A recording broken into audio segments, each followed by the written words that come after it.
Lucas here with Salazar Meats to give a little tutorial on knife sharpening, knife maintenance. I'm going to share with you what I think are the 3 most important things to maintaining your blade.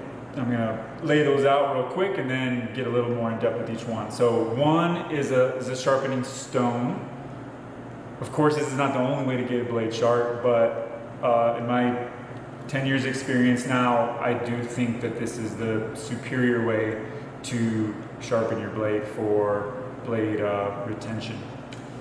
Second is the steel.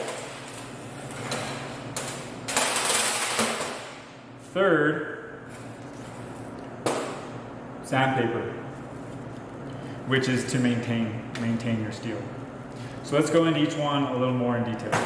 So whetstones, there are many different types of whetstones. I love this Sharpening 3000. This is 3000 grit, which is right kind of in that zone where it could maybe be seen as sharpening or a polishing. It definitely will take off material, so you do know it's sharpening. And I really like this because unless I'm trying to rehab a blade that's in super bad shape, this is kind of all I need. And this particular stone is splash and go, so you just get the water on there and it's ready to go. Some stones want you to soak for 24 hours and just are kind of more high maintenance in that regard. So that's another reason I really like this stone. If you need to rehab a blade, you might need something with a thicker grit. This is the Sharpening 400 in the green color, and this works really great if you have nicks or you're just in some really serious situation with the blade that needs a lot of rehab. Okay, now the steel. I don't think you need to spend a ton of money on a steel. This steel is probably a $25 steel. And, we use Walton's as our distributor to get what we get. They're out of Kansas. And this steel I've had already for a long time, and it works great because I do the maintenance on it. So that's kind of part 3 is the maintenance. All you need is a sheet of sandpaper and just a little piece of sandpaper. So I have this big old sheet. I like the fine grit. This is 220. That's pretty fine.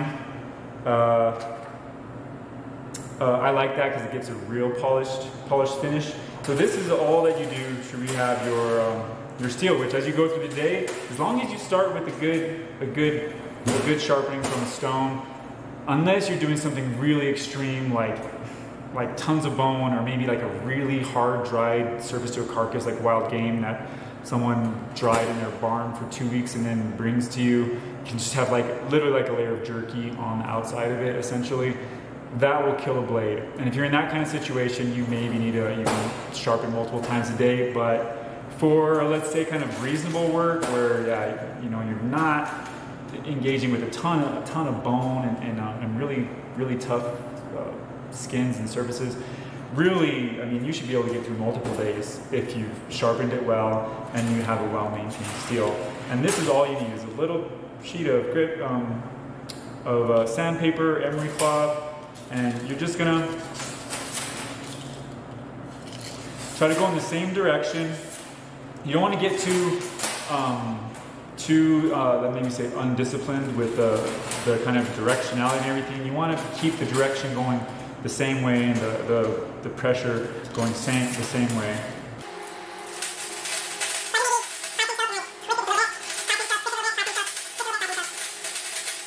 And honestly, with that right there, you can see, if you look real close, you can see it did take, as the little bit of material, and it kind of magnetizes and then sticks up at the top. So you know that it took some stuff off, and you can feel it after just doing that. It feels super polished, and that's really all you need to do. That little piece of work right there, that little bit of effort will, keep your blade singing all day long. This is like the simplest, smallest little thing that once I integrated, I had a huge feeling of rest and kind of mastery over my blade. I really did. So this is the simplest, easiest thing you can do if you're in an environment where you're really using your blade all day and you need to keep that keep that edge really sharp all day. This works great on the kill floor. It works great in the processing room. So having a steel, again, you don't need some crazy steel. I even have an employee who makes steels like out of like a chainsaw sharpeners and stuff. He'll grind them down and then find his own little creative handles like off of screwdrivers and stuff like that, and then polish them up similar to here, and the things work amazingly well. So that's basically it. Now we can talk a little bit more about the technique on that, on the sharpening and on the steeling. And now if you cruise on the web, you're going to find all sorts of stuff. You'll find, I think, anywhere from I think 22.5 is about the most non-aggressive angle I've seen for sharpening reported, and then I've seen reported maybe aggressively is like 13, and then you have people claiming that 17.5 is the perfect. And I wouldn't get too wrapped up in the exact angle there. Somewhere between 15 and 20 does seem to be kind of where the consensus would be, and that's where I would suggest you stick with. And I wouldn't get too crazy about trying to find that angle either. They make little guides that you can kind of fix to your blade that kind of hold the angle. That seems a little too messy to me. I wouldn't get involved in that either. What I would do, what made the most sense, is just think about it in terms of, you have 90 when you're straight up and down. If you cut that in half, you have 45, right? And if you cut that in half again, you have 22.5. And then just a little bit more than that will get you below 20, like subtly below 20, between 20 and 15, which is in fact where you want to be. So I would just kind of think about it like that, and then the practice and the feeling is what you develop over time, and then you just feel confident in what works after practicing for a while. Okay, so on the angle, so with the stone, I would 90 degrees, and then cut that in half, 45 degrees, cut that in half, 22.5 degrees, and then give that a little bit more, and you'll be sitting between 15 and 20 somewhere. And all you need to do is just run it. It's a whetstone, so like I said, splash and go. That's the only one I'd recommend you get, is splash and go. I've heard people have a lot of success with the oil stones. I don't have that experience myself. I'm loving what this does. And so just to get the water all over the surface, and then just get it at that between 15 and 20, and you're just running it along there. And you'll see people do the straight up and back kind of technique with it. You'll see circles. I think all is good. You gotta choose your method, stick with it, and practice makes perfect on it for sure. Okay, and so this is a blade. I mean, I used it all day today. I guess I just touched it up a little bit there. I've, of course, touched up my steel just now, so I can have confidence my steel is in really good shape. And there's multiple ways to test. I really like using the paper. So you get some piece of paper, just kind of like hold the paper firm so it kind of holds its shape a little bit, and then that should be able to cruise right through it. You're in good shape.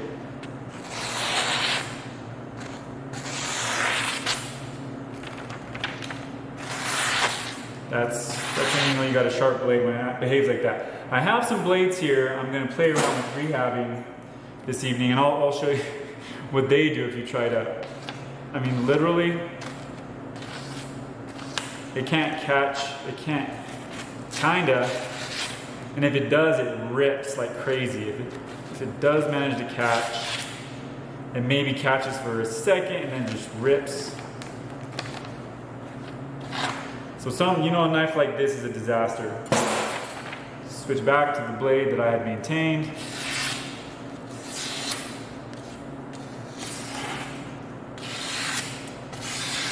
Can cut paper all day, and that should not dull it. I mean, maybe some hard cardboard might eventually. do something to that, but not that. So, and it's the same thing with the steel. The only thing I would say about the steel is that you can get people can get lazy about running the length of the blade on it. You know, just kind of like, I think people get tired and they start hitting it, just like kind of hitting it. And maybe there's even a good angle there, which that's real important, that your angle's right. And again, we want to be at about that 15 to 20 degree angle. But yeah, if you're not paying attention to running the entire length of the blade down, what you might end up doing is just fixing the burr on a small part of the blade, or even messing it up because you're kind of dinging it, like hitting it hard, like whack, whack, whack. That's not going to be good. It's kind of a soft, smooth motion that catches the entire length with each stroke.